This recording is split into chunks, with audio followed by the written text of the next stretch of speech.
On pense aujourd'hui que près de 2 milliards de personnes utilisent de l'eau non potable, dangereuse pour la santé, avec des contaminants, tous les jours. Que plus de 3 milliards utilisent de l'eau de qualité incertaine. Et comme la potabilité de l'eau est un des critères du droit de l'homme, ça veut dire que le nombre de personnes dont le droit de l'homme n'est pas satisfait est encore supérieur. Quand on parle de mise en œuvre du droit à l'eau sur la planète, ça veut dire s'occuper de 3,5 milliards de personnes. Aujourd'hui, en droit international, je pense qu'on peut dire que le droit existe et qu'il est reconnu par tous les pays. Son contenu est précis, à savoir que l'eau doit avoir un certain nombre de qualités. Elle doit être potable, elle doit être acceptable, elle doit être accessible, son coût doit être abordable. Bien entendu, sa quantité doit être suffisante, mais en plus, l'accès à l'eau doit se faire sans discrimination. Ce sont des éléments complètement distincts, complètement différents. Une situation peut être très bonne vis-à-vis d'un élément et très mauvaise vis-à-vis d'un autre. Le droit, c'est tout cela. Donc c'est un sujet multidimensionnel, et le droit a une contrepartie qui est une obligation pour les pouvoirs publics de le mettre en œuvre progressivement. Alors ce mot de progressivement est absolument fondamental dans la compréhension du droit. En effet, le droit n'est pas pour un individu d'avoir demain satisfaction de tous les éléments, tous les critères que je viens de citer. Le droit, c'est pour l'individu le fait que les pouvoirs publics dont il dépend ont l'obligation de s'occuper de lui et de ses voisins sur une période donnée. La communauté internationale a un rôle à jouer. C'est elle qui stimule les politiques nationales. Elle aide, elle oriente, c'est un point de référence. Et elle peut faire des choses. D'ailleurs, elle a aujourd'hui des objectifs en matière d'accès à l'eau potable, qu'on appelle les objectifs du millénaire pour le développement. Ces objectifs sont en cours, ils se termineront en 2015. Mais on prépare aujourd'hui des objectifs mondiaux pour la période qui commencera en 2015. Ce qui est important et ce qu'on veut promouvoir, c'est l'appui à la mise en place d'organisations locales, de structures locales, de financements locaux, de tarification qui vont permettre de développer cet accès universel à l'eau et à l'assainissement localement. Vu l'ampleur des financements à mettre en place, qu'il va falloir aussi qu'il y ait des budgets de l'État, des taxes, donc du budget général qui soit utilisé pour le développement des infrastructures, parce que c'est pas les bailleurs de fonds qui pourront tout régler. Un des problèmes, c'est que non seulement le financement international n'est pas à l'échelle, mais extrêmement souvent, malheureusement, on revient 10, 20 ans après, refaire les mêmes installations qu'on a déjà faites, parce qu'entre-temps, elles n'ont pas été entretenues, soit parce que c'était pas financé, soit parce qu'il n'y avait pas les compétences localement. Et donc, on travaille également beaucoup au renforcement de capacité des opérateurs en particulier, qui sont clés dans l'entretien des ouvrages. Dans nos villes où nous avons la responsabilité de développer cet accès, il y a quand même plus de 16% de cette population dans ces villes qui n'ont pas accès toujours à cette eau. Et à l'intérieur même de nos villes, nous notons encore la disparité entre ceux qui sont desservis par le réseau collectif dans la ville structurée et ceux qui se trouvent en zone non structurée. Nous avons essayé en tant qu'opérateurs publics de voir comment nous pouvons prendre en compte l'accès de ces populations à l'eau. Nous avons initié ce programme avec l'appui de la coopération française, précisément l'Agence française de développement et la ville de Ouagadougou. Nous livrons l'eau en gros à un opérateur dans le quartier non loti.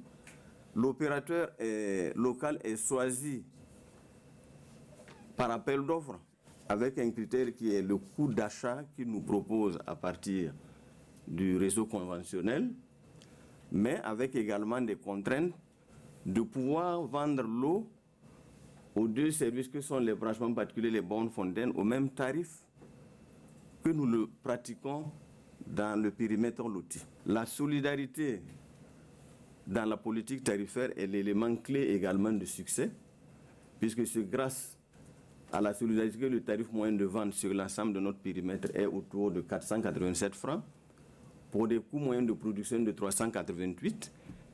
Et je crois que c'est cette solidarité qui nous permet d'assurer cette subvention pour faciliter l'accès, mais en même temps permettre à l'opérateur de pouvoir avoir une activité pérenne, rémunérateur, mais opérateur qui nous accompagne dans notre mission de service public et sans lequel nous n'aurions pas pu réaliser cette opération. Quelques chiffres déjà pour vous dresser le contexte de Paris. Donc Paris, vous connaissez, hein, collectivité de 2 200 000 résidents, mais plus de 3 millions de consommateurs. Et je ne comprends pas dans ce chiffre les touristes. Première ville touristique au monde, 29 millions de touristes par an. Et on estime à 220 000 personnes vulnérables et marginalisées. C'est vraiment les plus précarisés. Et à peu près 5 000 gens qui vivent dans la rue. Je pense que c'est évidemment essentiel d'avoir une résolution de l'ONU.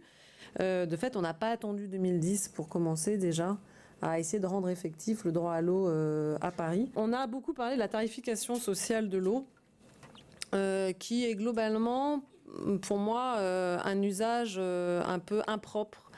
La tarification sociale, dans plein de cas, n'est en réalité pas sociale. Et je pense que ce que nous avons fait à Paris, de fait, permet d'assurer vraiment un accès social et juste à l'ensemble de la population, et je vous dis même les plus précarisés et les plus démunis. On a voulu intervenir sur 2 niveaux, à la fois le préventif et à la fois le curatif. Donc vous le voyez, on a facilité le paiement des factures d'eau via les aides au logement. On installe des kits d'économiseurs d'eau en partenariat avec les bailleurs sociaux afin d'alléger la facture. Là aussi, pour ce que je disais, les gens qui vivent dans la rue. Donc on a 1200 points d'eau potable. On distribue aussi des gourdes ou des jerrycans. Donc c'est via des maraudes. Donc on travaille avec les acteurs sociaux qui travaillent avec les populations les plus précarisées, les plus marginalisées. Et puis sur le volet curatif, donc c'est les impayés d'eau. Donc on passe par le FSL. Vous connaissez tous le FSL, Fonds de solidarité logement. L'idée du droit à l'eau, c'est de passer d'une politique de moyens à une politique de résultats. La municipalité, ou le gouvernement, parce que c'est pareil à son niveau, devrait passer d'une politique où il se dit « je vais consacrer, je ne sais pas combien, 500 000 euros, ou 1 million d'euros, ou 10 millions au niveau du gouvernement, sur l'eau potable cette année », à une politique qui est de raccorder 5 000 personnes, 50 000 personnes, 3 millions de personnes, que sais-je, par an, sur une certaine durée, de façon à ce que tout le monde ait de l'eau. Donc le droit à l'eau crée des responsabilités qui jusque-là n'étaient pas identifiées. C'est ça qui est vraiment nouveau. Je crois que le vrai problème chez nous, c'est comment le financer. Au niveau de l'urbain, la politique tarifaire est un élément, mais n'est pas suffisant. Alors quand on se retrouve dans un pays très pauvre, où il y a quand même beaucoup d'arbitrage de priorités, l'accès à l'eau potable fait partie des premières priorités. Et je crois qu'on est dans cette équation assez difficile.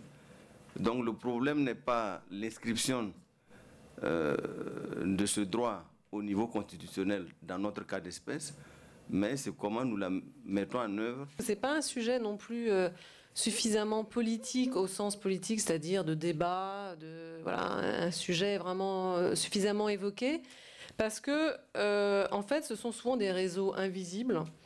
Ce sont des réseaux invisibles. Donc là je vais taper comment dirais-je, les élus dont je suis. Mais c'est quand même moins glamour de parler d'investissement sur le réseau d'assainissement que d'ouvrir une crèche, un équipement collectif. Hein, donc ça, évidemment, ça joue. Vous savez que c'est la femme et la jeune fille qui assure la corvée. Et vous vous imaginez que si nous arrivons à rendre équitable cet accès, je crois que c'est au bénéfice également du genre et permettre aux populations de s'adonner à d'autres activités économiques.